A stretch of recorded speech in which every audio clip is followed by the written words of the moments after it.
যখনই আপনি একা বসে কাঁদেন তো আল্লাহ তাআলার ফেরেশতা আপনাকে কাঁদতে দেখেন, আর তারা গিয়ে আল্লাহ তাআলাকে বলে, হে আল্লাহ, আমার অমুক বান্দা বসে কান্না করছে। আর তারপর আল্লাহ তাআলা ফেরেশতাদেরকে পাঠায়, যাও আমার বান্দাকে চুপ করাও। কিন্তু ফেরেশতারা ক্লান্ত হয়ে হেরে ফিরে আসে আর বলে, ইয়া আল্লাহ, আপনার বান্দা এখনো কান্না করছে। আপনি জানেন তারপর আল্লাহ তাআলা কি বলেন? আল্লাহ তাআলা বলেন যে আমার বান্দা এজন্য কাঁদছে কেননা আমি তার থেকে একটা জিনিস কেড়ে নিয়েছি যা তার খুব পছন্দের ছিল, আর সে ওই জিনিসকে পুনরায় হাসিল করতে চায়। কিন্তু আমার সত্তার কসম, আমি খুব জলদি তাকে এমন জিনিস দিব যে সমস্ত মাখলুক সেটা নিয়ে গর্ব করবে। যা যা তার কাছ থেকে কেড়ে নেওয়া হয়েছে সে সেটার ব্যাপারে ভুলে যাবে। তাহলে দেখুন আল্লাহ তাআলা আমাদেরকে কতটা ভালোবাসেন। যখন আমরা একা বসে কাঁদি তো আল্লাহ তাআলা তার ফেরেশতাদেরকে পাঠায় যেন যে কোনোভাবেই আমরা চুপ থাকি। এজন্য নিজেকে একা ভেব না। এমনকি আপনি যদি নিজেকে কোনো ঘরে বন্ধ করেও কান্না করেন তো সেখানেও আল্লাহ তাআলা আপনাকে দেখছেন। হোক পুরো দুনিয়া আপনাকে একা ছেড়ে দিক, কিন্তু আল্লাহ তাআলা সবসময় আপনার সাথে আছেন। তাহলে সবর রাখুন, আল্লাহ তাআলার উপরে ভরসা রাখুন, আর তারপর একদিন তোমাকে তোমার সবরের ফল দেয়া হবে। তোমার অপেক্ষা আরশ পর্যন্ত পৌঁছে যাবে, আর তোমাকে তোমার চাওয়া দিয়ে দেয়া হবে। আমি জানি না আপনার অন্তর কতটা কষ্টে ডুবে আছে, কিন্তু আমি হযরত ইয়াকুব আলাইহিস সালামের কাছে শিখেছি যে এমন কষ্ট বা দুঃখ থাকে যা মানুষ বুঝতেও পারে না, আর না সেটা আপনার মনকে শান্তি দিতে পারে। মনের শান্তি নিশ্চয়ই মন বানানেওয়ালার কাছে আছে। নিজের কষ্টগুলো আল্লাহকে বলুন, যিনি আল সামি। ওই আল্লাহই আছেন যিনি আপনাকে ওই কষ্টগুলো আর সমস্যাগুলো থেকে বের করতে পারেন, আপনার জন্য কোনের মজেজা করতে পারেন। আর সেই নসিব লিখনেওয়ালা সত্তা যিনি অন্তরে আশা জাগান, উনি সেই চাওয়াগুলোকে পূরণ করতেও সক্ষম।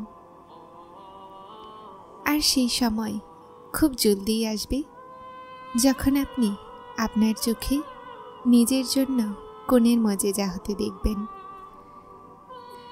আল্লাহর কাছে ভালো ধারণা রাখো,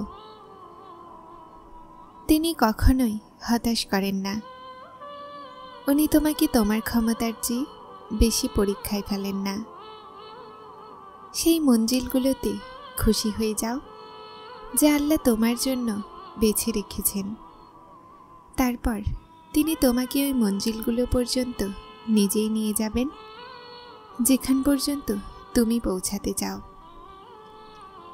তোমার বিশ্বাস আর তোমার দোয়াগুলোই তোমার ভাগ্য।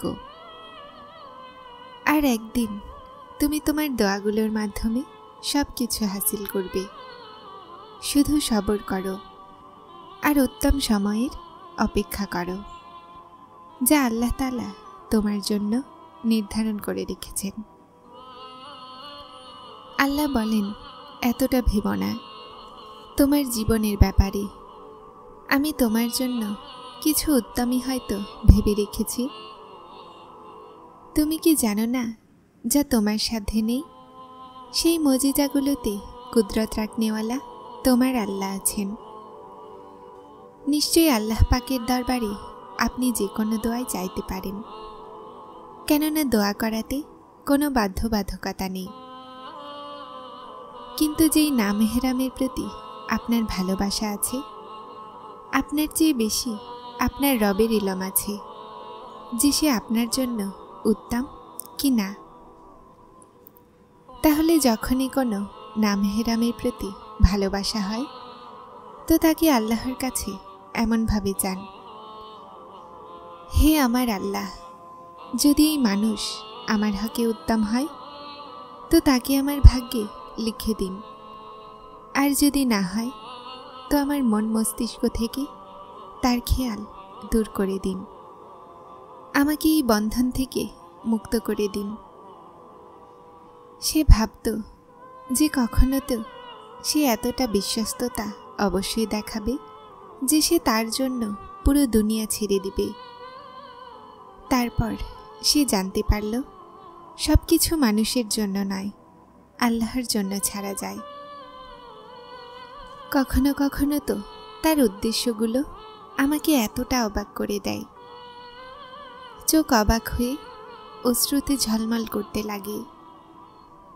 আমার অনুভব হয় যে সে আমাকে নিজে বুঝতে লেগেছে। শান্তি তো শুধুমাত্র আল্লাহর জিকিরে আছে। জিনিসগুলো শুধুমাত্র সাময়িক খুশি দেয়। আল্লাহর ওপরে ভরসা করো না তো তারপর কেন তোমার ভাগ্যের ওপরে ভয় পাও? বিশ্বাস করো তিনি তোমাকে কষ্টে দেখছেন, কিন্তু কখনো পড়ে যেতে দিবেন না, ইনশাআল্লাহ। হে আল্লাহ, আমাকে এতটা সবর দিন যেন আমার মন যে কোনো অবস্থায় প্রশান্ত থাকে। আল্লাহ, আমাকে এতটা মজবুত বানান যেন আমাকে কেউ ভাঙতে না পারে। আল্লাহ, আমাকে এতটা আপনার নিকটবর্তী করে দিন যেন অন্য কারো আমার প্রয়োজন না পড়ে। আল্লাহ, আমাকে আপনার এতটা ভালোবাসা দিন যেন অন্য কারো ভালোবাসার আমার প্রয়োজন না পড়ে। আল্লাহ, আমাকে দুনিয়ার এতটা বুঝদান করুন যেন আমি আপনার প্রতিটা ফায়সালাতে রাজি থাকতে পারি। আল্লাহ, আমাকে এতটা দান করুন যেন আমি কারো মুখাপেক্ষী না হই। আল্লাহ, আমাকে আপনার স্মরণে এতটাই মশগুল করে দিন যেন আমাকে কারো স্মৃতি কষ্ট না দেয়। আল্লাহ, আমাকে আপনার এতটাই নিকটবর্তী করুন যেন আমার দুনিয়ার চাওয়া না থাকে। আমিন। আল্লাহর ভালোবাসা এতটা বিশেষ যে মানুষ যদি জায়নামাজে শুধু মাথা লুকিয়ে বসে থাকে, কিছু নাও বলে, তখনও আল্লাহ কিছু মুহূর্ত পরে এমন শান্তি বান্দার অন্তরে দেন যেন মনে হয় যেমন আল্লাহ চিন্তিত হৃদয়কে এটা বুঝিয়ে দিয়েছেন যে আমার বান্দি, হতাশ হও না, আমি আছি না, সব কিছু ঠিক করে দিব। কখনো ভেবেছ যদি আল্লাহ দোয়া কবুল না করতে চাইতেন তো তিনি বিনা কারণে তোমার মনকে একই দোয়াতে কেন আটকে দিতেন? যদি দোয়াগুলোর কবুলিয়ত না লেখা হতো তো তিনি তোমার মনকে বদলাতেও তো পারতেন। যদি আল্লাহ তোমাকে তোমার চাওয়ার মোতাবেক না দিতে চাইতেন তাহলে তুমি কেন খুশি নাও? মানুষ খুবই অকৃতজ্ঞ। আল্লাহ আমাদেরকে শুকরিয়া আদায় করার তৌফিক দান করুক। আমিন। পরীক্ষা এসেছে তো সবরও এসেই যাবে। কেন চিন্তা করো? শুধুমাত্র আল্লাহর ওপরে বিশ্বাস রাখো আর তোমার দোয়াগুলোর কবুলিয়তের ওপরে বিশ্বাস রাখো। তোমার দোয়াগুলোর জবাব জলদি আসতে চলেছে।